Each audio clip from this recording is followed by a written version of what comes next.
Cashier ही निकला mastermind, नहीं हुई थी कोई लूटपाट। जी हाँ, आप सही सुन रहे हैं। हमने आप लोगों को एक मामला दिखाया था, जो मामला हरियाणा के सोनीपत से सामने आया था, जहां एक पेट्रोल पंप के कैशियर ने कहा था कि वो बैंक में पैसे जो है वो जमा कराने जा रहा था। उसके पास 8 लाख रुपए थे और सेंट्रो कार में आए दो बदमाशियों ने उसके साथ जो है लूटपाट की और उसके पास से पैसे लेकर फरार हो गए। अब ऐसे में इस मामले में खुलासा हुआ है कि ऐसा कुछ हुआ ही नहीं था। ये झूठी लूट की साजिश जो है मास्टरमाइंड कैशियर ने ही रची थी। दरअसल ये मामला बीती 28 अप्रैल का है और जहां पर सोनीपत में नरेला रोड पर स्थित किरण पेट्रोल पंप पर कार्यरत कैशियर, जिसका नाम विनोद है, जिसने ये कहा था कि वो पंजाब नेशनल बैंक में 8 लाख रुपए जमा कराने जा रहा था और ऐसे में सेंट्रो कार में आए दो बदमाशों ने उसके साथ लूटपाट की। जब पुलिस ने उसकी कही गई बातों पर जब जांच की तो उसके बाद पुलिस को शक हुआ। जब पुलिस ने उसी से सख्ती से पूछताछ की तो उसने बताया कि ये सभी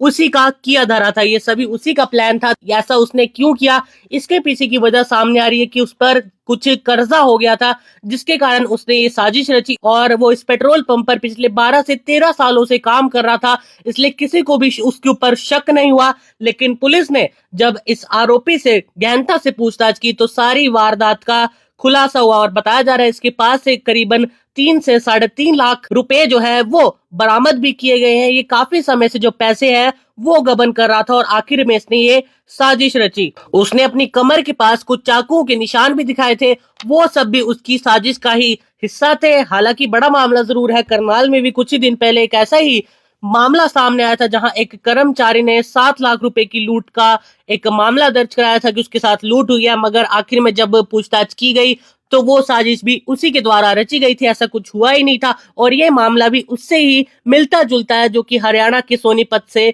सामने आया है। इस मामले के बारे में जो एसीपी क्राइम है सोनीपत से, राजपाल, उनका क्या कुछ कहना है वो भी सुनाते आपको जरूर है। लेकिन किस तरह से ये मामले सामने आए हैं, इससे जो इतने पुराने पुराने कर्मचारी जो 10-10 12-12 साल से एक जगह पर काम करते हैं, वहां पर जो मालिक होते हैं, संचालक होते हैं, उनका भी एक बहुत ही अच्छा विश्वास उन पर बन जाता है। लेकिन अगर वो ऐसी हरकत करेंगे तो उनके ऊपर से जो विश्वास है वो पूरी तरह टूट जाता है और एक जो इज्जत उन्होंने इतने सालों में बनाई होगी वो इज्जत भी कहीं ना कहीं इन हरकतों के बाद खत्म हो जाती है। हालांकि क्या कुछ कहना है एसीपी राजपाल जी का, आइए सुनिए। पेट्रोल पंप और 8 लाख की लूट की वारदात को अंजाम दिया था, क्या पूरा मामला है? ये 28/4/25 को सुबह करीब 11:30 बजे के आसपास वीटी चली थी। भाई सीएनजी पेट्रोल पंप से उसका मैनेजर विनोद कुमार कैश लेके जा रहा था। करीब 200 मीटर आगे सेंट्रो सवार दो लड़कों ने उसका कैश छीन लिया। उसके ऊपर जांच करी, जो उसकी जांच की जिम्मेवारी अपना सेक्टर 7 अजय धन की टीम को सौंपी गई। दौरान जांच ये बात सामने आई भी ये मामला प्योर झूठा है। जो सारी कार्रवाई वो बैंक में वो पेट्रोल पंप के मैनेजर द्वारा ही की गई है। क्यों की, क्या कारण था? कर्जा था, कर्जा हो गया था कुछ उसको चुकाने के लिए, और जो बता दे भाई झूठ हो। कितने रुपए से बरामद किए सर? कितने रुपए ये बैंक पेट्रोल पंप से लेके निकला था? पेट्रोल पंप से कोई पैसे लेके नहीं निकला था। ये फिर ये ड्रामा क्यों रचा इस तरह का? कर्जा था, पैसे तो वहीं रखे थे छुपाए कहीं। क्या नाम है? कुछ प्राथमिक जांच में क्या बताया कि कर्जे के कारण ये लूट की वारदात हुई? बस कर्जे कारण ही ये फिल्म बनाई थी पूरी। क्या नाम है आरोपी का? विनोद।